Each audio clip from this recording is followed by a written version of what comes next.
Hey everybody, so let's talk about Lady Lazarus. The really interesting poem by Carol Ann Duffy. So this poem comes from a collection that was published in 1999, and all of the poems in the collection are telling the stories of women, wives in particular, from the wife's point of view. For example, Aesop's wife. There's one called about Aesop's wife. Of course, you got this one about Mrs. Lazarus. But the whole argument of the book basically is that women historically have been overlooked and underappreciated.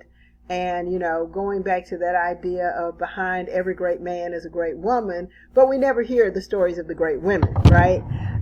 Or when we hear a story, we never sort of think about it or had not thought about it from the wife's perspective. So these poems, if you go back or if you get an opportunity to read Carol Ann Duffy's poems, they're beautiful, they're smart, they're very complex, very complicated. It's kind of interesting, just like this one with Mrs. Lazarus. So the process I'm going to go through with this poem is to sort of show you too the process that you should go through with your own poem. So I'm going to read the whole poem, and then we're going to go back and we're going to talk about aspects. I'm going to point out aspects of it to you. And it's called Mrs. Lazarus. So I've given you the context. It's written in the late 90s, early 2000s, so 1999, right? And so it's that particular historical moment, that cultural context, women on the come up, but historically women have been behind men, in the shadow of men, and silenced, because whoever thinks about Mrs. Lazarus, whoever thinks about Mrs. Aesop, whoever thinks about these women who have not been at the forefront. There's a wonderful one where she talks about this artist model. The artist is painting her. And of course, all our focus when we go to a museum and we see a beautiful work of art is on the artist, right? But somebody posed for that picture, and what is the life like of that person who posed for that picture? And so these are the questions that Duffy asks throughout all of these poems, that she's looking at women, the women who have not had an opportunity to speak or speak for themselves. This is called Mrs. Lazarus. I had grieved. I had wept for a night and a day over my loss, ripped the cloth I was married in from my breast, howled, shrieked, clawed at the burial stones until my hands bled, retched his name over and over again, dead, dead. So that's that first stanza. And this is a person who is so distraught, who is so much caught up in the throes of grief, that she is ripping the cloth she was married in from her breast, and she's almost animal-like. She says howled, shrieked, clawed at the burial stones. She is descended down to something that is not even human anymore. She is just this raw emotion. And so she's, clawing at the grave, trying to get through to him. Her husband can't be dead. She cannot accept the fact that her husband is dead. So she's in this just almost panicked, unthinking place of grief. Then the second stanza says, gone home, gutted the place, slept in the single cot. So this is after the funeral. This is after all of that initial emotion. And there's a kind of emptiness to this verse where she talks about gone home, gutted the place, slept in a single cot. And notice that there are no subjects in those sentences. It's just the raw verbs: gone, gutted, slept. And it's just one word descriptions: widow, one empty glove, white femur in the dust, half, stuffed dark suits into black bags, shuffled in a dead man's shoes, noosed the double knot of a tie around my bare neck. So it's kind of like she's almost devoid of emotion in this one. She's gutted. It's like she has cried until she cannot cry anymore. The other thing here is a new identifier, right? Slept in a single cot. I'm not sleeping with my husband anymore. There's nobody. There's no double bed, right? In a single cot. One empty glove, right? White femur in the dust. This idea of decay and just kind of blankness. And so she's giving his clothes away, stuffed dark suits into black bags, shuffled. She puts his shoes on, shuffled in a dead man's shoes, noosed the double knot. So she's picked up his tie and she's hung it around her neck like a noose, like the contemplation of suicide, because this is just such an emotional desert. Okay. And then she's going to describe herself, gaunt nun in the mirror. Why is she a nun? She's a nun because she's a woman without a man. She has lost her husband. She has lost her man. She's like a nun. Gaunt nun in the mirror, touching herself. I learnt the stations of bereavement. And remember, we're supposed to get the echo of the stations of the cross there.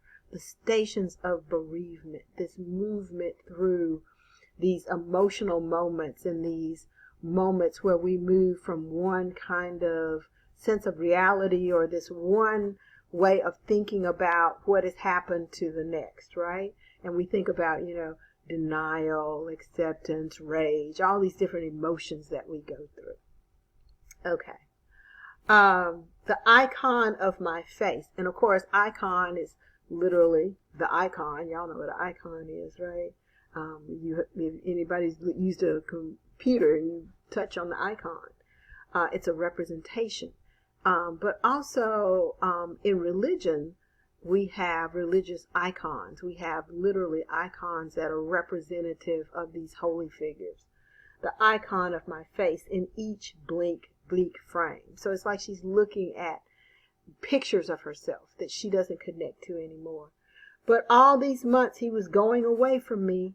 Now we begin something else in this stage of death and grief.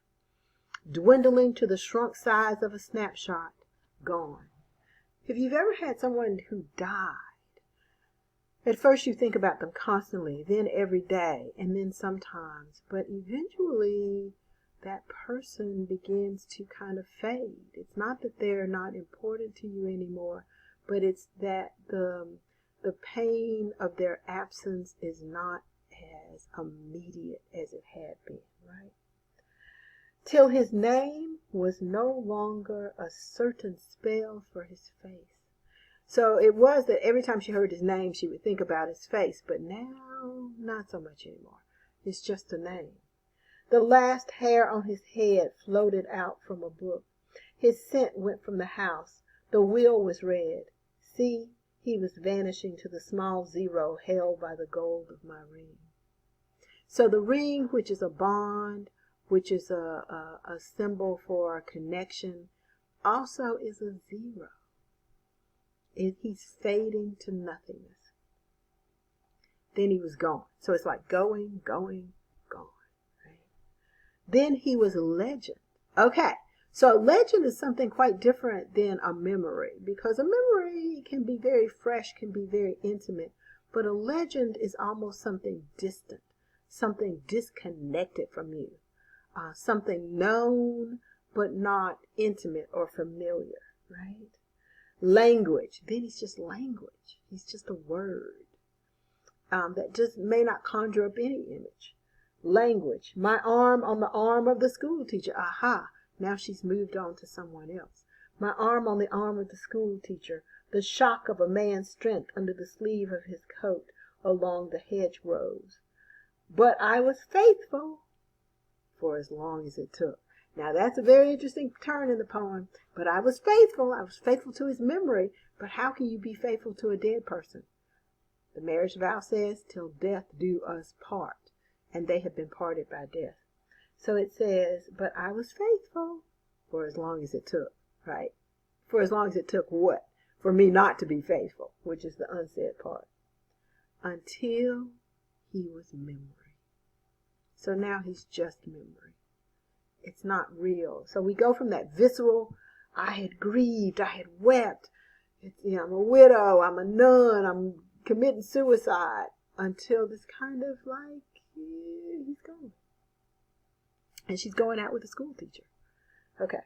So I could stand that evening. Now, after everything is faded, the will has been read, she's moved on with her life, she comes to this, until I could stand outside, so I could stand that evening in the field in a shawl of fine air, healed.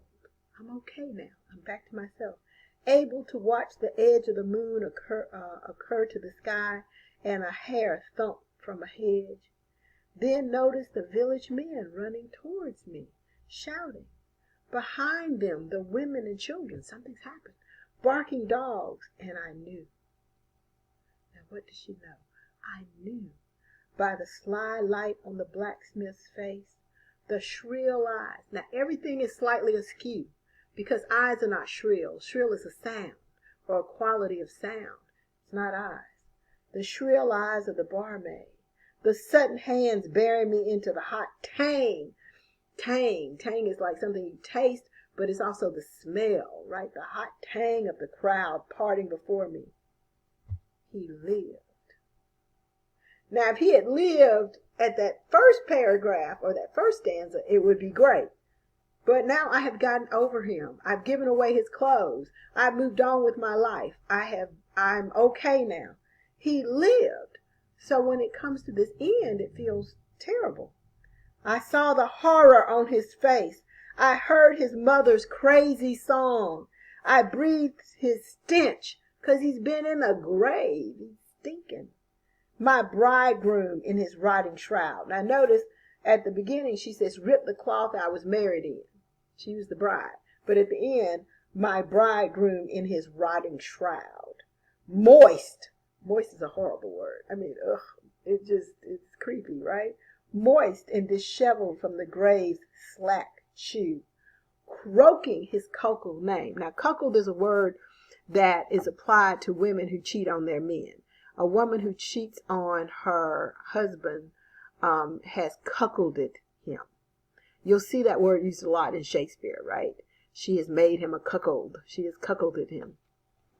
And so she has cuckolded him. But of course she hasn't, because he was dead till death do us part. Croaking his cuckold name, disinherited, because she has disavowed herself of him, out of his time. And that's the problem. He doesn't belong in this time and space. So it's another way of thinking about the story. It's not about, oh yes, he's back. It's like, no, he's back. That's going to cause lots of problems for lots of people. Everybody's pretty much freaked out about it. Okay, so go back and read Mrs. Lazarus and think about how this is the story of a woman whose story is not told anywhere else, who doesn't get to speak, who speaks, and what story would she tell of this husband who has been raised from the dead and basically blown up her world.